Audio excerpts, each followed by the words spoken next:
نہ تو میں تمہیں قید کروں گا اور نہ ہی تم پر تشدد کیا جائے گا۔ تم جب اور جہاں جانے کی خواہش ظاہر کرو گے تمہیں پہنچا دیا جائے گا۔ ڈیوڈ بولا، تم سے الگ ہو کر تو میں بالکل ہی غیر محفوظ ہو جاؤں گا۔ مجھ میں اتنی ہمت نہیں ہے کہ موشے ہاورڈ کے شکاری کتوں کا مقابلہ کر سکوں۔ وہ تو پہلے ہی مجھے مروانے کے در پہ ہے۔ میں نے کہا، میں اس سے بہت مختلف آدمی ہوں ڈیوڈ۔ سب سے بڑی بات یہ ہے کہ میں جبر کا قائل نہیں ہوں۔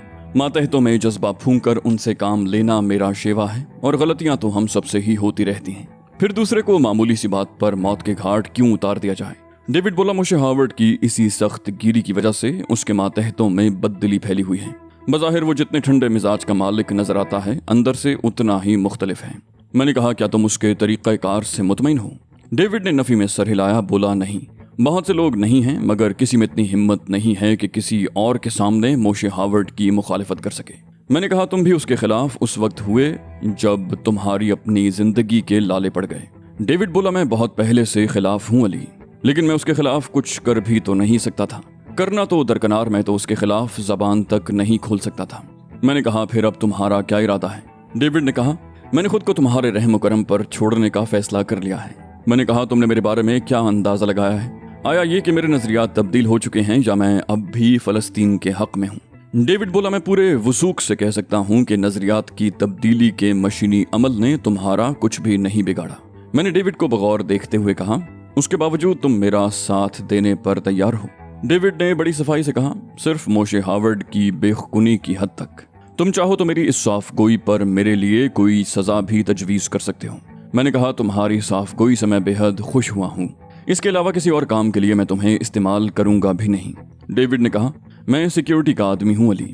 جانتے ہو سیکیورٹی کا آدمی بنیادی طور پر کس فطرت کا مالک ہوتا ہے؟ میں نے کہا، جانتا ہوں۔ بنیادی طور پر وہ امن پسند ہوتا ہے، تشدد کے خلاف ہوتا ہے اور تحفظ فراہم کرنے والا ہوتا ہے۔ ڈیوڈ نے کہا، اگر وہ تشدد کرتا بھی ہے تو صرف تشدد کے جواب میں، بلکہ تشدد کو روکنے کے لیے۔ میں شروع سے ہی سیکیورٹی سے وابستہ ہوں۔ موساد سے میری خدمات ایگلر کو منتقل کر دی گئیں۔ کچھ عرصہ میں نے موشے ہاورڈ کے ساتھ گزارا، پھر مجھے گوئٹے ہل میں انچارج مقرر کر دیا گیا۔ مگر بنیادی طور پر چونکہ میں سیکیورٹی کا آدمی ہوں، اس لیے یہاں بھی میں ہوٹل میں چیف سیکیورٹی آفیسر ہی رہا۔ میں اس عہدے کی ذمہ داری سے بخوبی عہدہ برا ہو سکتا ہوں۔ میں نے کہا، تم نے دیکھا کہ تمہارے ہم قوم کتنی بے دردی سے انسانی جانوں سے کھیل رہے ہیں، اس کے باوجود تم ان لوگوں میں شامل ہو گئے۔ ڈیوڈ بولا، شاید تمہارا تاثر بھی یہی ہے کہ سارے یہودی برے ہوتے ہیں، مگر یقین کرو ایسا نہیں ہے۔ یہودی پروپیگنڈا بہت جاندار ہے۔ انہوں نے پروپیگنڈے کے ذریعے پوری دنیا کو باور کرا دیا ہے کہ فلسطینی دہشت گرد ہیں اور اسرائیل ان دہشت گردوں کے درمیان اپنے بقا کی جنگ لڑ رہا ہے۔ میں خود اس پروپیگنڈے کا شکار ہو کر موساد میں شامل ہوا تھا۔ اندر کی کہانیاں تو بعد میں معلوم ہوئی، اس وقت جب میں موساد میں شمولیت اختیار کر کے اپنے ہاتھ پیر کٹا چکا تھا۔ یہ بات تم سے زیادہ بہتر طور پر اور کون جانتا ہوگا کہ ایک بار موساد میں شامل ہو جانے کے بعد کوئی بھی اپنی مرضی سے اس میں سے نکل نہیں سکتا۔ ایسی کوشش کرنے والوں کا مقدر موت ہوتی ہے۔ میں نے کہا، مجھے معلوم ہے ڈیوڈ، لیکن تم موساد سے ایگلر میں کس طرح آ گئے تھے، اور اگر ایگلر تمہیں ناپسند ہے تو موساد میں واپس کیوں نہیں چلے جاتے؟ وہ بولا، یہی باتیں تو ابھی تک کسی کو بھی نہیں معلوم۔ ہم موساد سے اپنی مرضی سے ایگلر میں آئے تھے۔ ہم سب سے آپشن مانگے گئے تھے۔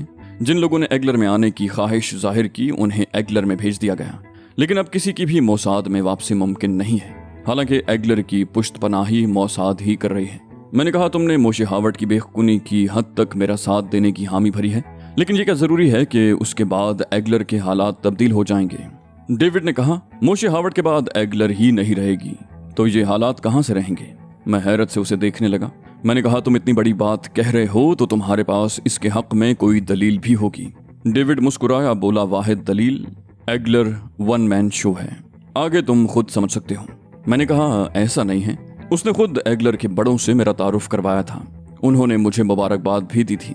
ڈیوڈ نے برا سا منہ بنا کر کہا، سب ڈرامہ ہے، اس نے S1 اور S2 والا ڈرامہ کھیل دیا ہوگا۔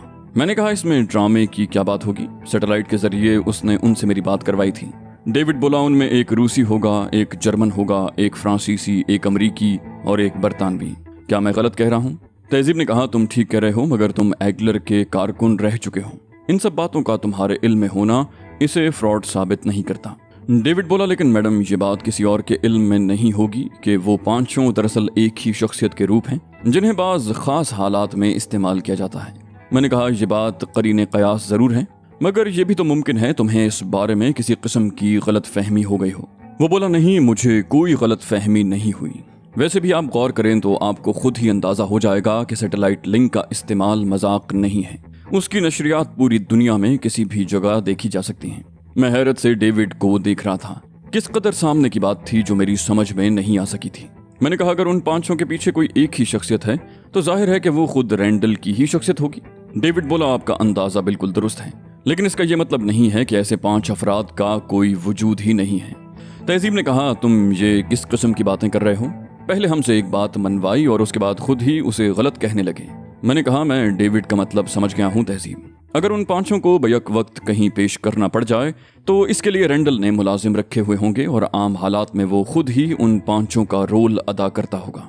ان 5 سے میری ملاقات اس نے اسکرین پر کروائی تھی اور 5 افراد کے چہروں پر سنہرے رنگ کے ماسک تھے جن پر نمبر تحریر تھے، مگر مجھے حیرت ہے کہ ڈیوڈ اس راز سے کیسے آگاہ ہو گیا۔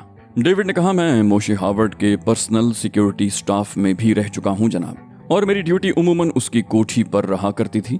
اس دوران ایک بار اتفاق سے میری نظر ان کاغذات پر پڑ گئی۔ اہم ترین کاغذات اس کی خوابگاہ میں ہوتے ہیں جنہیں وہ ایک خفیہ سیف میں رکھتا ہے۔ اس کاغذ پر ان 5 سے متعلق کچھ لکھا ہوا تھا جسے میں پوری طرح نہیں پڑھ سکا تھا، تاہم اس سے مجھے یہ اندازہ ضرور ہو گیا کہ وہ 5 افراد موشے ہارورڈ کے تنخواہ دار ملازم ہیں۔ ڈیوڈ کے بیان نے مجھے بہت کچھ سوچنے پر مجبور کر دیا۔ رینڈل پہلے CIA میں ہوا کرتا تھا، وہ یہودی تھا اور یہودیوں کی لالچی فطرت ضرب المثل کی حیثیت رکھتی ہے۔ اگرچہ وہ خاصا باصلاحیت آدمی تھا، لیکن اگر وہ امریکن CIA میں ہی رہتا تو تمام عمر یہ مقام حاصل نہیں کر سکتا تھا جو اسے اس وقت حاصل تھا۔ تمام یہودی اس بات سے واقف تھے کہ میرے اور اولیو ہارورڈ کے درمیان دشمنی چل رہی ہے۔ یہ دشمنی ذاتی بنیادوں پر نہیں تھی بلکہ نظریاتی تھی۔ جب رینڈل کو یہ اطلاع ملی کہ اولیو ہارورڈ میرے ہاتھوں مارا جا چکا ہے تو اس کے سازشی ذہن نے اس خلا سے فائدہ اٹھانے کا فیصلہ کر لیا۔ شاید وہ پہلے سے ایسے کسی موقع کا منتظر رہا ہوگا، لہٰذا اس نے فوری طور پر اپنے منصوبے پر عمل شروع کر دیا ہوگا، اور چونکہ دنیا بھر کے یہودیوں کے دلوں میں میری طرف سے آگ لگی ہوئی تھی اس لیے انہوں نے رینڈل کو ہاتھوں ہاتھ لیا ہوگا۔ شاید رینڈل کو اپنا نام موشے ہارورڈ رکھنے کا ڈرامہ کرنے کی ضرورت بھی نہیں تھی، مگر اس نے اپنی کامیابی کو یقینی بنانے کے لیے یہ حرکت کی ہوگی۔ برڈ نے سرسری انداز میں پوچھا تم نے رینڈل کی خوابگاہ میں اتنے اہم کاغذات دیکھ لیے اور اسے پتہ تک نہیں چلا؟ ڈیوڈ بولا یہ محض اتفاق تھا مسٹر برڈ، اس قسم کے اتفاق روز روز تو نہیں ہوتے۔ برڈ نے کہا بہرحال یہ بات بڑی عجیب سی لگتی ہے کہ اتنا محتاط آدمی اور اتنے اہم کاغذات کو یوں بے پرواہی سے چھوڑ دے۔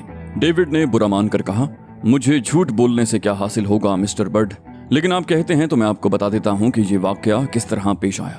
میں نے ہاتھ اٹھا کر کہا اس کی ضرورت نہیں، اگر ہم اس چکر میں الجھ گئے کہ کون سی بات کس کے علم میں کس طرح آئی تو انتہائی حماقت کا مظاہرہ کریں گے، ہمیں تو صرف معلومات درکار ہیں۔ ڈیوڈ بولا میں بہت صاف گوئی سے کہہ رہا ہوں مسٹر علی کہ میں صرف رینڈل کی حد تک آپ کے ساتھ تعاون کر رہا ہوں۔ میں نے کہا میں نے تمہیں اس کے لیے بھی مجبور نہیں کیا، تم نے اپنی آنکھوں سے دیکھا ہے کہ وہ تمہیں ہلاک کرا دینے کے در پہ ہے۔ ڈیوڈ بولا میں یہ کب کہہ رہا ہوں کہ میں آپ پر کوئی احسان کر رہا ہوں، میں تو جو کچھ بھی کر رہا ہوں اس کے سوا میرے پاس کوئی اور راستہ نہیں ہے۔ رینڈل ایک بار جسے مروانے کا فیصلہ کر لیتا ہے اسے مروا کر ہی چھوڑتا ہے، اور میں خود کو اتنا باصلاحیت نہیں سمجھتا کہ ایگلر کے ڈیتھ سیکشن کے افراد سے بچ کر کہیں جا سکوں۔ میں تو رینڈل کا بھی احسان مند ہوں، اگر اس نے مجھے بھی آپ کے ساتھ نشانہ بنانے کی کوشش نہ کی ہوتی تو میں اس خوش فہمی کے سہارے اس کے لیے کام کرتا رہتا کہ ممکن ہے وہ میرے لیے انتہائی فیصلہ نہ کرے۔ اب میں یہ نہیں کہہ سکتا کہ اپنے مقصد میں کامیابی حاصل کرنے کے بعد آپ کا سلوک میرے ساتھ کیا ہوگا۔ میں نے کہا میں احسان فراموش نہیں ہوں ڈیوڈ، خواہ تم مجبوراً ہی مجھ سے تعاون کر رہے ہو لیکن تم نے میرا کام بہت آسان کر دیا ہے۔ جیسے ہی میدان صاف ہوگا تمہیں ہر طرح کی آزادی دے دی جائے گی، لیکن رینڈل کے انجام تک تمہیں کچھ معمولی قسم کی پابندیاں برداشت کرنا پڑیں گی۔ ڈیوڈ نے سر ہلا کر کہا میں سمجھتا ہوں جناب، اور میں اپنے آئندہ اقدام کے بارے میں غور کرنے لگا۔ وقت کم تھا اور بہت سے کام کرنے تھے۔ رینڈل بہت تیز رفتاری سے عمل کرتا تھا اور اس بار میں تیز رفتاری کے معاملے میں اسے پیچھے چھوڑنے کے درپے تھا۔ پہلی بار اس نے اس وقت مجھے حیران کر دیا تھا جب ہم عراق سے گوئٹے ہل پہنچے تھے۔ اس نے راتوں رات ہمارے خلاف نہ صرف منصوبہ بنایا بلکہ اس پر عمل بھی کر گزرا۔ دوسرا موقع آج آیا تھا جب جزیرے کی تباہی اور گوئٹے ہل میں اپنے تمام لوگوں کی گرفتاری کے بعد چند گھنٹوں کے اندر اندر اس نے مجھ پر قاتلانہ حملہ کرا دیا تھا۔